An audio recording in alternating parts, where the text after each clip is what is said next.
Okay, if you manage clients in ClickUp and you find yourself being like, where did I put that thing? Spending a lot of time looking and less time working, then I can almost guarantee that the reason that that's happening is because of how you're using lists. Now, before we dive into lists specifically, I do want to take a second to go over ClickUp's basic hierarchy, because this is the thing that everybody gets wrong. ClickUp has spaces, folders, and lists, and they each have a very strategic use for them. But lists are probably the most misunderstood part of the hierarchy. And there are two ways that freelancers get lists wrong. You either have a million different lists all cluttering up your sidebar, or you have one or two lists and a million tasks inside of them. In either case, it feels impossible to find what you're looking for, and you get frustrated, and then you go to Reddit and you go, I hate ClickUp. So what is the right way to use lists in ClickUp then? And I want to introduce this concept of thinking about lists as containers. Now, when it comes to managing clients, it can be really useful to have a series of different containers to organize all the things that you do for that client, make for that client, or track for that client. Just think for a second. For every client, you have different services that you offer, which usually are facilitated through a series of projects. You generally have some recurring work. There are often times where you have tracking spreadsheets that you use or shared Google Docs that you use with the client or reference often. There are workflows that you might share with the client, and usually different statuses for each type of work. In other words, there is a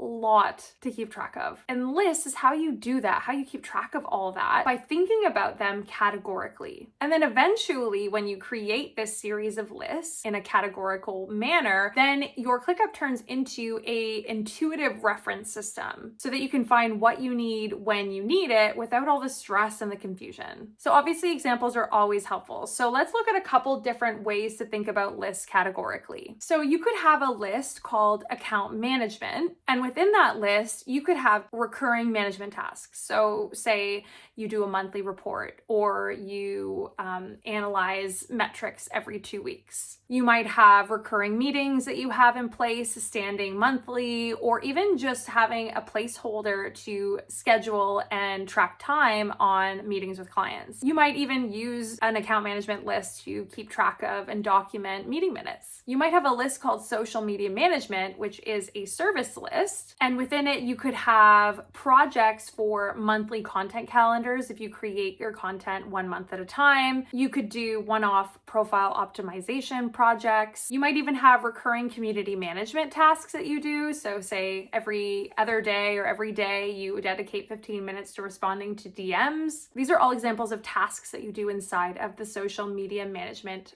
bucket or category. Now, on the other side, we could have another list called social media workflow, which, unlike the social media management list, is not pertaining to the projects and the planning of the work. This is the actual development of each piece of content that you create for this client. So you have the ability to track the life cycle all the way from idea through to copy creative, all the way to published, scheduled, publish. You could use a workflow to collaborate with a client to get feedback from them and approvals. You could use a workflow like this to collaborate with contractors, copywriters, graphic designers. In any of those cases, what you should notice is that the list name is categorical in nature. What happens inside of them is also categorical. So in essence, finding what you need happens lightning fast when it just makes intuitive and logical sense. But finding what you need really quickly is not the only benefit to using lists in this categorical way, because client work is not just about tasks. You can take each category one step further and start bringing in information that's currently stored outside of ClickUp. For example, if you have a Google Sheet for reporting, where you actually report on the numbers for your social media management efforts, you could embed that Google Sheet as a view inside of the social media management list. And in essence, you would be able to find it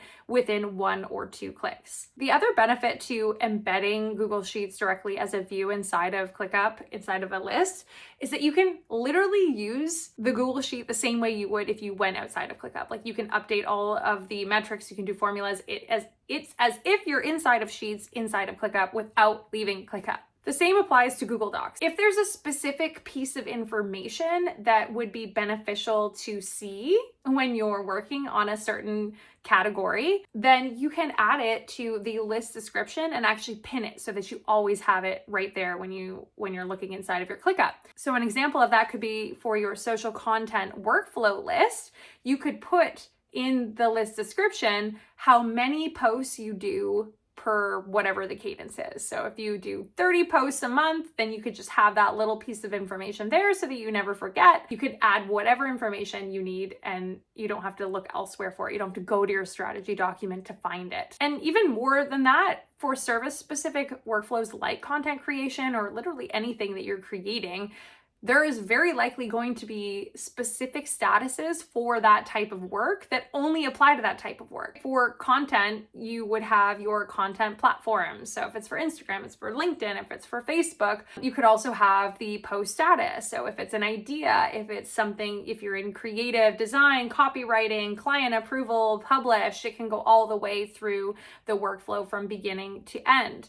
And you don't want to have that custom field or that status showing up for just any task. It only is relevant for your content creation, which is another benefit of creating a list specific to content creation. So you can leverage those specific statuses and go one step further and create views that are specific to an intent. So you can filter a view to only look at ideas, right? So you can filter by that content status of ideas. You can have the same thing set up for posts that are currently in your content sprint, right? Let's say your goal is to get 30 pieces of content done per month, then you would have a separate view filtered by in progress or whatever status makes sense to indicate which posts you're currently working on. And then you could have a published status, and that's when they're finished. You can go one step further and create service-specific automations. Let's say you have a campaign list, and this is where you launch ad campaigns. And each time you create a task inside of that list,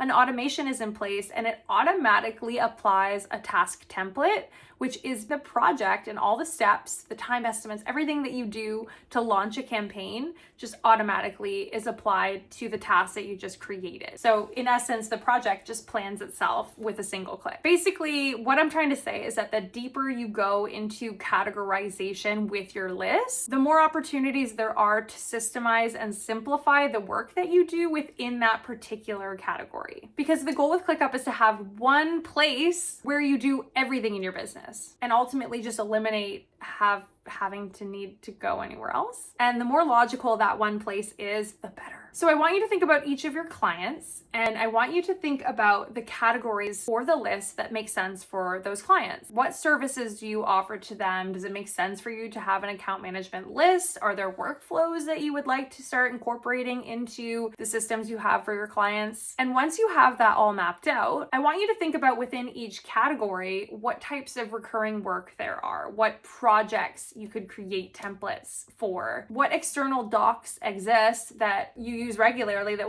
you would benefit from having inside of ClickUp, what snippets of info would be helpful to see and use regularly, and are there any unique statuses that you want to keep track of for that category? And when you've got that all mapped out, you might find yourself thinking like, how are all of these different lists and all of this information being split out going to help me feel more in control and less overwhelmed, right? Like, isn't that a bunch of different places that I have to be going into to find what's going on? And to that, I would say that's where Focus Framework comes in, because you're absolutely right.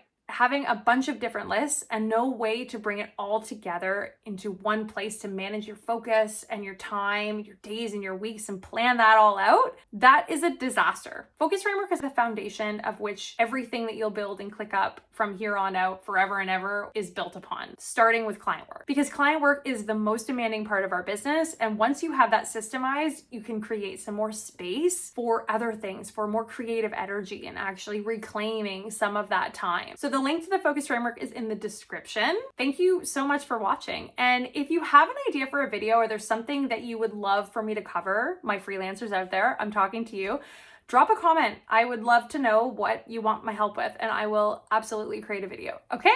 And I will see you next time.